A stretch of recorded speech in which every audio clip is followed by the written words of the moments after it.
নমস্কার বন্ধুরা, আমি মুনমুনের রান্নাঘরে আপনাদের স্বাগত। আজকে আপনাদের দেখাবো কিভাবে বাড়িতে রেস্টুরেন্টের স্টাইলে ঘুগনি করা যায়। এখানে 500 গ্রাম বুট আর একটা মাঝারি সাইজের আলুকে নিয়ে প্রেসার কুকারে সিটে দিয়ে নিয়েছি 3খানা। আর নিয়ে নিয়েছি বড় সাইজের 2টো পেঁয়াজ কুচানো, একটা বড় সাইজের টমেটো কুচি, 1 চামচ আদা বাটা, 1 চামচ রসুন বাটা। চলুন এদিকে ঘুগনির মশলাটা আমি তৈরি করে নেই। ফ্রাই প্যানটা আমি গরম বসিয়ে দিয়েছি, এতে দিয়ে দেব 1 চামচ ধনিয়া,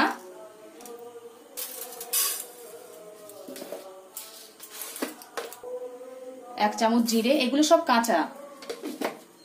আর নিয়ে নিচ্ছি 4টে শুকনো লঙ্কা। এগুলোকে হালকা আঁচে ভালো করে ভেজে নিতে হবে। এই সময় গ্যাসটা খুব আস্তে দিতে হবে, নয়তো মশলাটা পুড়ে যাবে। যে একটা সুন্দর গন্ধ বেরোবে তখন এটাকে নিভিয়ে দিতে হবে গ্যাসটাকে। এবার একটা মিক্সচার জারের মধ্যে মশলাগুলোকে ঢেলে দিতে হবে। এটাতে গুঁড়ো করে নিতে হবে এটাকে। দেখুন আমি এটাকে গুঁড়ো করে নিয়েছি। এই মশলাটা আমি পরে ব্যবহার করব। গ্যাসটা অন করে কড়াটা আমি বসিয়ে দিয়েছি। কড়াটা আমার গরম হয়ে গেছে, এতে দিয়ে দেব সর্ষের তেল।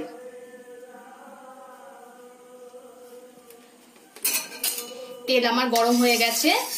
আমি এখানে সর্ষের তেলে করছি, আপনারা চাইলে সাদা তেলেও করতে পারেন, কিন্তু সর্ষের তেলে করলে টেস্টটা ভালোতে। দিয়ে দেব 2টো তেজপাতা, একটা শুকনো লঙ্কা আর একটু ডালচিনি। ওই তেলের মধ্যে দিয়ে দেব কেটে রাখা পেঁয়াজ কুচি,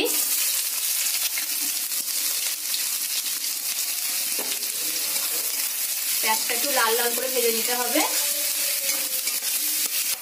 পেঁয়াজটা আমার হালকা হালকা লাল লাল করে ভাজা হয়ে গেছে। এতে দিয়ে দেব অল্প পরিমাণে লবণ। এতে দিয়ে দেব 1 চামচ রসুন বাটা,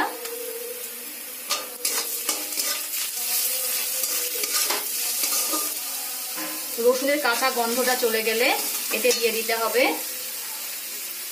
টমেটো কুচি। আদাটা আমি এখন দিচ্ছি না, কারণ আদা দিলে মশলাটা জড়িয়ে যাবে। আদাটা আমি পরে ব্যবহার করব। টমেটো দেওয়ার পরে অল্প করে লবণ দিচ্ছি, তাহলে টমেটোটা ভালোভাবে গলে যাবে। টমেটো আমার গলে এসছে, এতে দিয়ে দেবো 1 চামচ আদা বাটা। প্রথমে যদি আমি আদা বাটাটা দিতাম, আদা বাটাতে তিতো মতো ভাব চলে আসতো। আদা বাটাটা ওই জন্য একটু পরে দিতে হয়। মশলাটা আমার কষানো হয়ে গেছে, এতে দিয়ে দেব 1 চামচ হলুদ গুঁড়ো, 1 চামচ কাশ্মীরি লঙ্কার গুঁড়ো,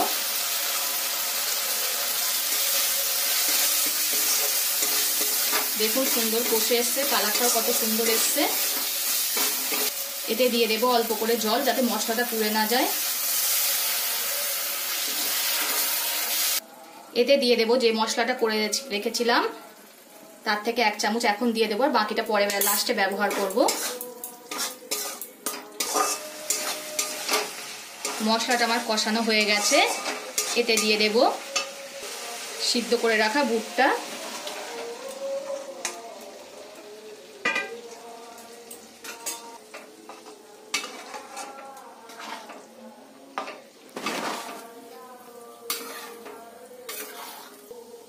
এতে পরিমাণ মতো জল দিয়ে এটাকে ফুটতে দেব।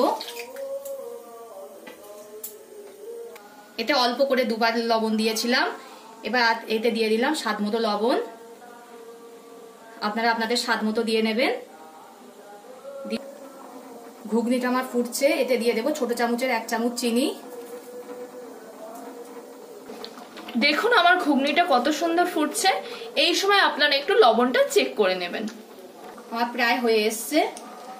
যে মশলাটা আগে করে রেখেছিলাম, অর্ধেকটা ঘুগনির মাঝখানে দিয়েছিলাম, আর অর্ধেকটা আমি লাস্টে নামানোর আগে দিয়ে দেব। আমার হয়ে গেছে, এবার নামিয়ে নেব। এবার উপর থেকে নামানোর আগে ছড়িয়ে দিলাম চাট মশলা।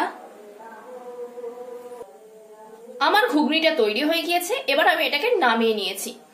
আমার ঘরোয়া পদ্ধতিতে সহজ উপায়ে তৈরি হয়ে গিয়েছে এই রেস্টুরেন্টের মতো ঘুগনি। এটাকে আপনারা রুটি, লুচি বা পরোটার সাথেও খেতে পারেন। ভিডিওটা ভালো লাগলে লাইক এবং শেয়ার করে দেবেন এবং কমেন্ট করে জানাবেন আপনাদের মতামত। আমাদের চ্যানেলে নতুন হয়ে থাকলে চ্যানেলটিকে সাবস্ক্রাইব করে পাশে থাকা বেল আইকনটিকে প্রেস করে নোটিফিকেশন অল করে দেবেন, যাতে আমাদের তৈরি করা ভিডিও সবার প্রথমে আপনার কাছে পৌঁছে যেতে পারে।